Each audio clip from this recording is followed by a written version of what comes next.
In 1987, Vern Scott, Executive Director of Triathlon Federation USA, TriFed, later known as USA Triathlon, wrote an essay on the foundations of the sport's national governing body. Dry and factual in content with a focus on regulations and their architects, its purpose was clearly to record key developments in the formalization, growth, and consolidation of that body. A similar tone is adopted in a series of untitled essays published approximately a decade ago on the History Project page of the USA Triathlon website. In this paper, I briefly outline Scott's institutional history, then apply Colleen English's notion of positive, reactionary, empowering narratives. I hope to show that a woman-centered narrative, where the narrative notes the gendering of the past and its histories, but is centered on the actions and views of women protagonists, can provide illuminating new perspectives on triathlon governance in the United States. Finalized in 1987, Scott's history offers a useful starting point for scrutiny of the participation by women in the origins of triathlon governance. In early 1982, two groups held inaugural meetings separately, then merged.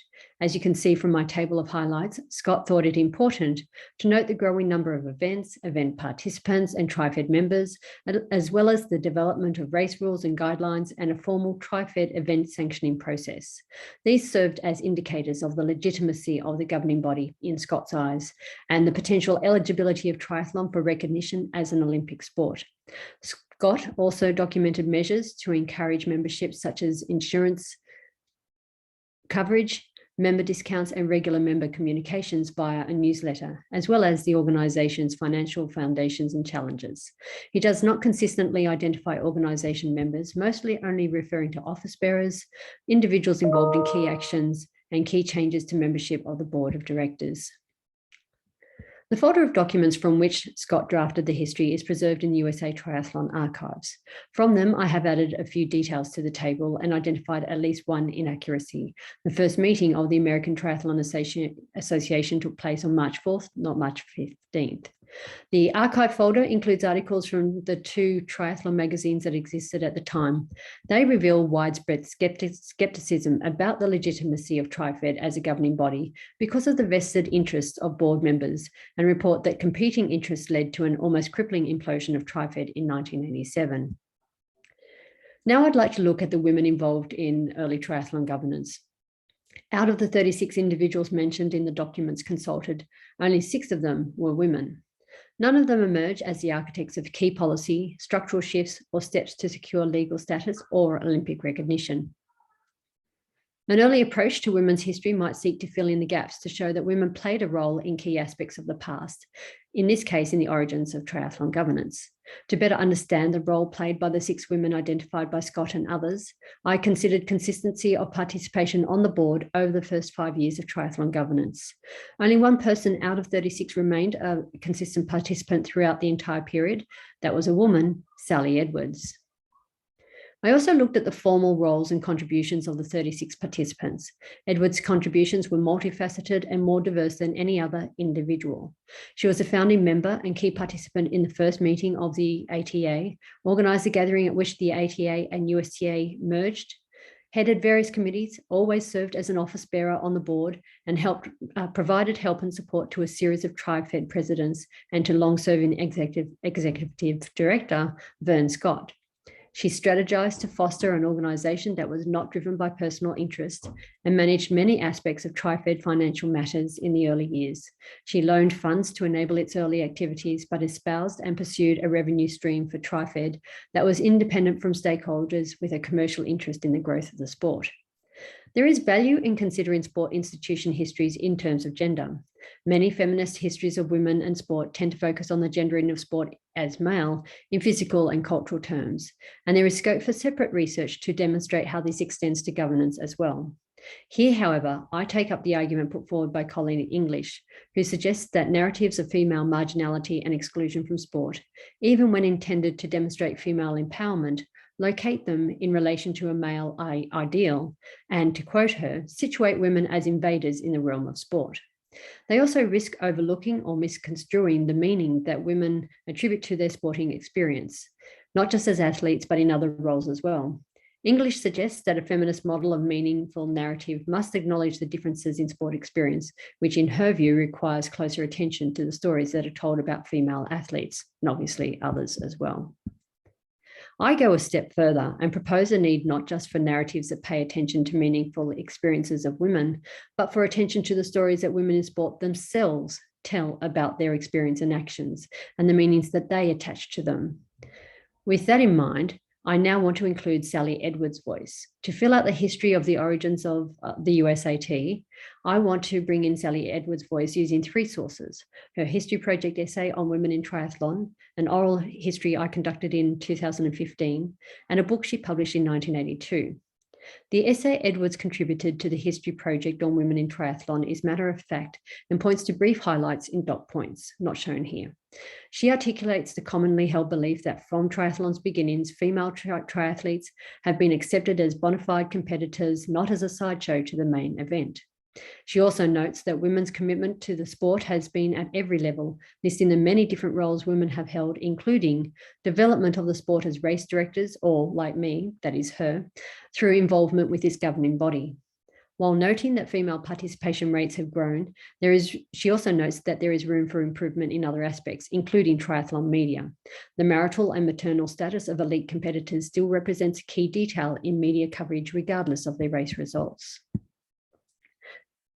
In 2015, I traveled to Sacramento and sat down with Sally Edwards, Vern Scott, and an athlete from the early years for a wide-ranging oral history.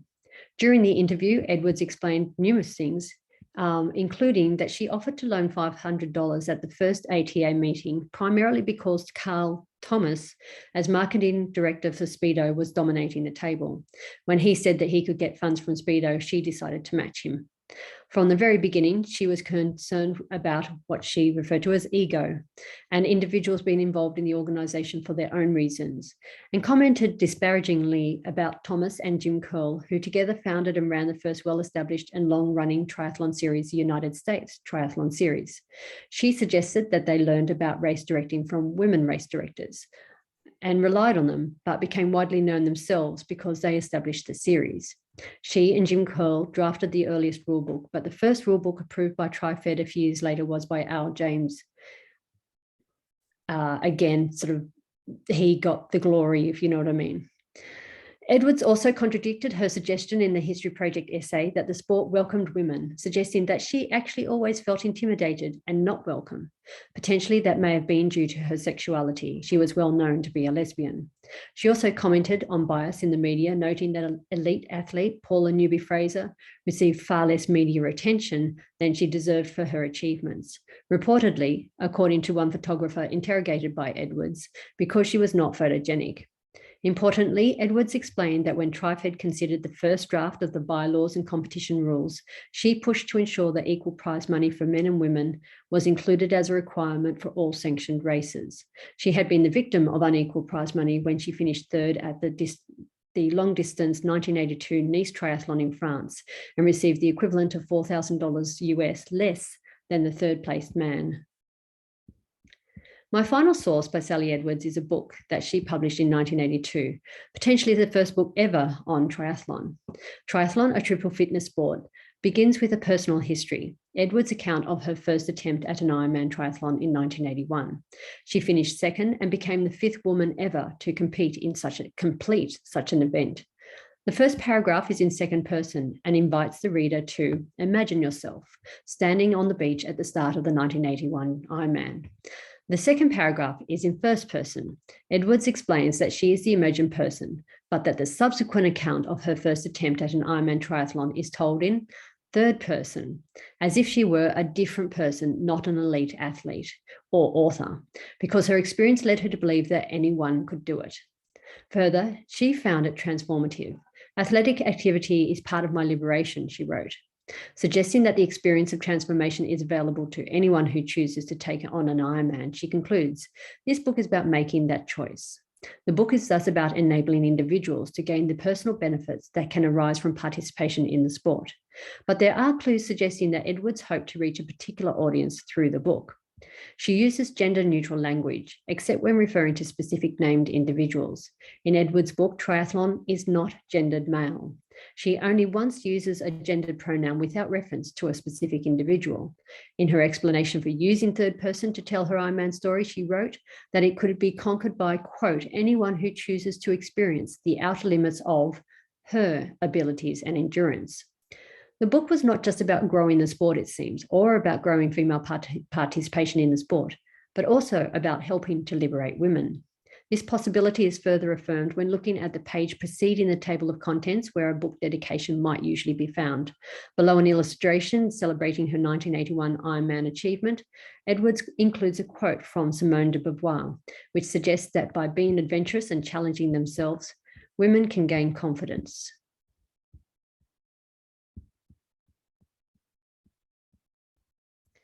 Now I'd like to tell the story of the origins of triathlon governance again, with a woman-centered perspective. Some of this will seem repetitive, but I want to have that woman-centered focus in telling the story.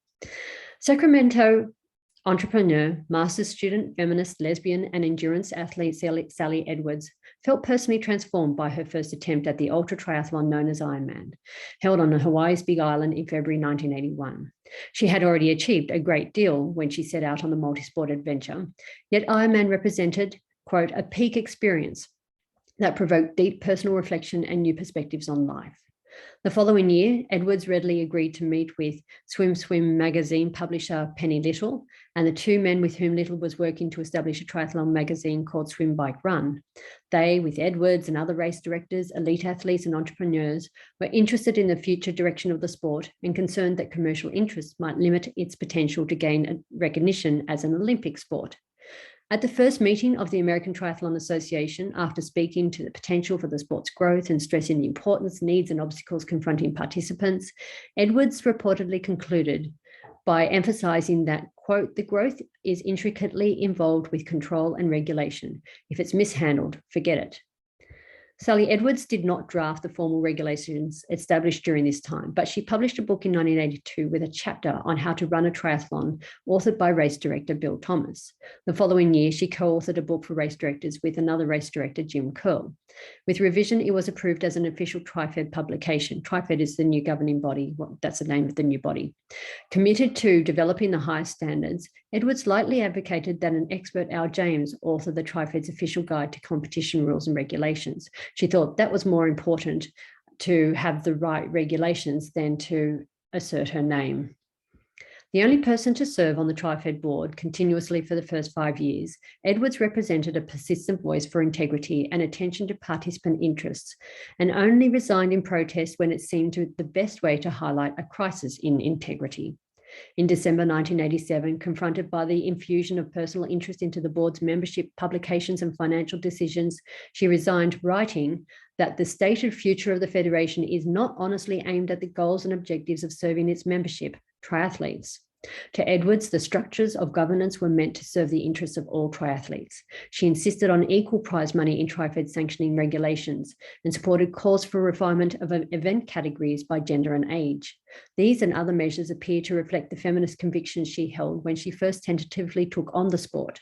Further, she reported feeling deeply empowered by her first Ironman experience, as her contributions to triathlon governance, many other subsequent contributions to the sport, and her 1982 book suggests, Edwards believed triathlon had particular value for women.